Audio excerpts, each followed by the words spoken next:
Okay, so for my status quo, when I started, I was struggling with organization. My thoughts, my commitments, was really worried. I tried several kind of processes to kind of keep me organized and keep me on top of my tasks, but I didn't feel that they were as successful as I needed them to be. And so I was very worried and I was just like, how am I going to figure this out? There's got to be a better way for this. So that was my status quo when I began. For my call to adventure, I always discuss with my director my development. I'm always looking to develop, so constantly sharing with her. I'm taking LinkedIn courses. I'm always looking for something to grow me, to develop me. I know I can do better. I want to do better. And she had shared with me the information for the Yellow Belt program. There was a class currently taking it, and there was already someone signed up for the next one. So she said somewhere in 2024, I would be able to start the program. Refusal of the call. So when she let me know that I was starting in January, which is when I was transitioning into my new role, I was very overwhelmed. I was like, I don't know if I can do this. This is going to be a lot. I definitely didn't want to fail. But I guess with my old brain and always taking on too much, I was just like, hey, I can do this. I'm going to get through it one way or another, even if I have to like stay up all night. I'm going to get this done. It was something that was really important to me too, especially with stepping into my new role. Now, with having a team and leading them, I just want to make sure that I put my best foot forward. So I went ahead and said, this is all aligning for me. So for meeting the mentor, George, one of the first things he said to me was, you're not supposed to know the answers, right? I came into the first class and I had this mindset where I wanted to know the answers and just understand and grasp everything. And I kind of left that meeting feeling very frustrated. And George said to me, allow yourself to be a student and receive the information. And that was very helpful because it was like, stop, you're learning. So take in the information. And I just, it was such a huge change just to be able to have some time, even if I put 15 minutes in to complete my Harada diary, it was just so instrumental for me. So crossing the threshold for me, it was, okay, I have so many roles. How can I get organized? How can I get my work done? I'm always taking on more than I should. I'm getting by, but it's not healthy. I knew I need a new way of thinking. So this was just me continuing to push through everything with the goal of me getting to this picture right here where everything is less chaotic, where I'm achieving what I want to achieve, but in a healthy way. So for the approach, one of the things George said to me was do more by doing less. And that drove me a little insane because I'm like, with everything I have to do, how can I do less? Like, how am I going to do more by doing less? I didn't understand it. I was just like, I don't get this. So, the very top three things for me at this point was self care, right? I needed to make sure that I was taking care of myself because I had so much on my plate. So, to make sure that I kept my sanity, I kept my health. At this point, I was suffering from a lot of back pain. I have scoliosis, but this was more consistent, more sharp pain. It was very uncomfortable. It was really hard to get through my days, just trying to like not pay attention to the pain. And then just work and personal. So at home, getting my kids to help more around the house so that everything doesn't fall on me. So for my ordeal, death, and rebirth, I realized that I put more than 75% of the pressure, and that's probably me being nice about it. It's probably more than that.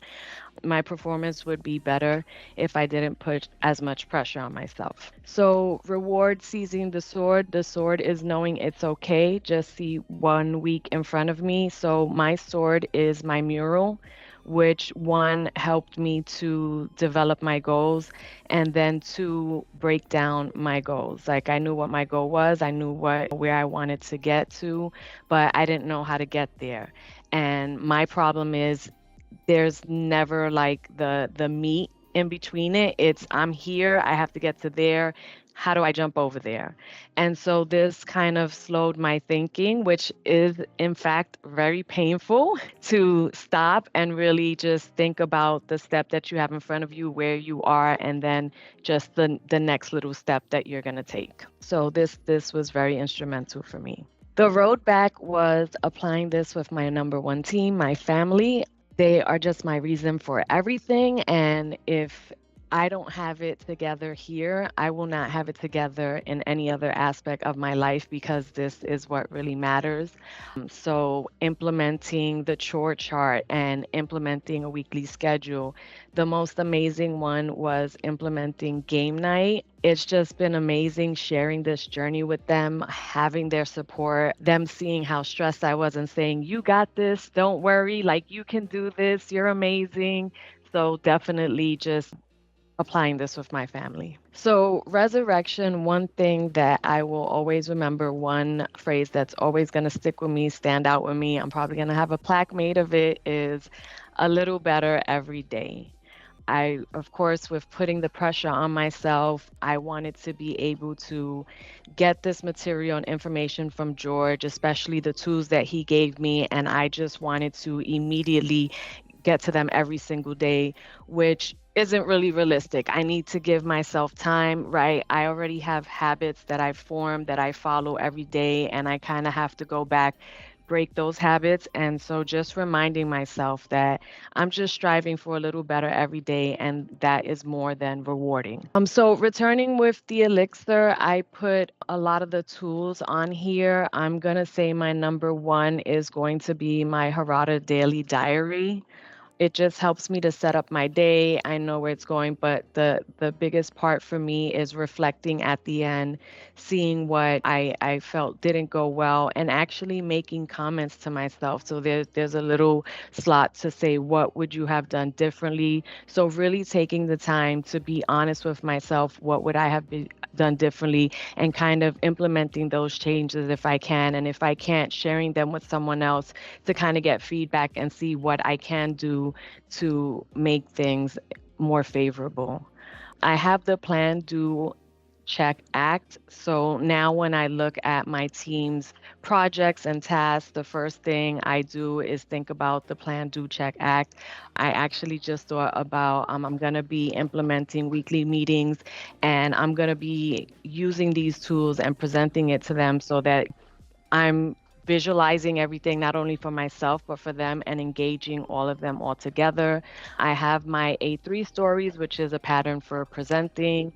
I have my kata, which is my pattern for removing obstacles from my path. I have my stream mapping it's my pattern for taking things one step at a time. Remember to celebrate. So I do have my 50 grateful things, because I do great things and I need to celebrate it. And I also want to celebrate others, because we're all doing great things. And I think it's important to just remember that and remind others. Then I have the problem solving, which is a pattern for developing.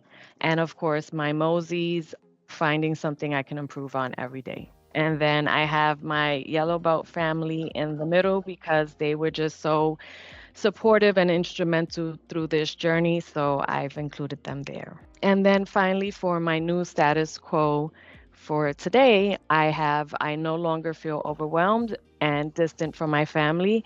I'm engaging my family to help develop and continue building our bond. So with that, it's the chore chart, the weekly planner, the family game night. In the middle, I am no longer experiencing consistent sharp back pain. I have implemented wellness goals into my day. So I have my 10,000 daily step goal. I have my Harada diary. I am committing more to my development. So I'm doing Duolingo, typing, reading. And then for work, I no longer have 6 arms. I have tools that help me to get organized, plan, delegate, and work towards resolutions. I have focus time. I reflect on my day and what I can change, and I'm mapping out projects and tasks. So that is the end of my hero's journey. So I don't know if we're doing questions now, or if you wanted me to go to... Yeah, quickly review your 64 chart. Sure. And then, and then we'll do questions. You got lots of time.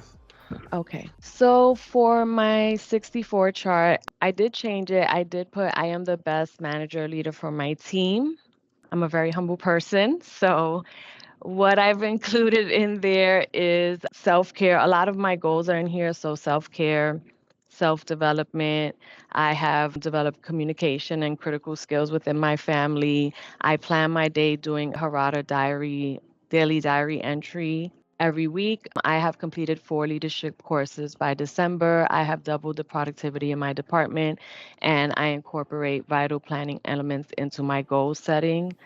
So I have here my steps. I do have to update this because some of them are done, but it's basically I've taken everything that I have learned that I've been able to apply in the course and put it here. One of the ones I changed was self-care. It wasn't really one of my goals in my mural, but the self-care was instrumental, continues to be, and will always be. So I've included that in there. Okay, and then, so George, there's no stars because I didn't know how to put the color in there, so you'll have to help me with that. But my biggest learning, honestly, was using and implementing the tools. So all the ones that I've mentioned already, I felt that everything in my life was chaotic because I had so much to do, but I couldn't really grasp healthy and organized way of doing it. It was just keep going, keep going, keep going. Don't think about stopping. And this actually helped me to take a step back, to get organized, to set up focus time, to set a plan. And the tools are what's helping me develop those plans and stay on target. And then the changes I will make is that I will make use of these tools every day. I will also continue to develop myself in order to use my manager team mural. So I did ask George to create a mural for me. And one thing that was really huge that I forgot to mention, but being able to sit in on the meeting where Cal presented, I thought the tools were great and I knew that I wanted to use them, but I definitely had doubts. And I was just like, realistically, after this course, how am I going to continue to use this? A lot of it is going to get lost. Is this really going to work? Is my team going to accept it? And when Kyle presented his mural and all the work that he has put into it, how it's helped him, it just connected everything and it made everything real for me. So I'm going to use that to ensure that I am doing the best that I can. I will develop my team to use the mural as well to help keep us engaged as a team and efficient. Thank you. Congratulations. Awesome. How many steps were you doing before and how many steps now on average? Yeah, I don't even think before the course I was hitting like 3,000 steps. I was really sitting all day long. So 3,000 would have been like, oh my God, I made 3,000. And now I'm averaging anywhere from 14,000 to 17,000 a day. And I feel the difference. I have energy. Like I said, I'm not experiencing the pain. The pain did take away a lot from like my focus, me getting my work done. Yeah, I'm just ready to take on the day now. Any other questions?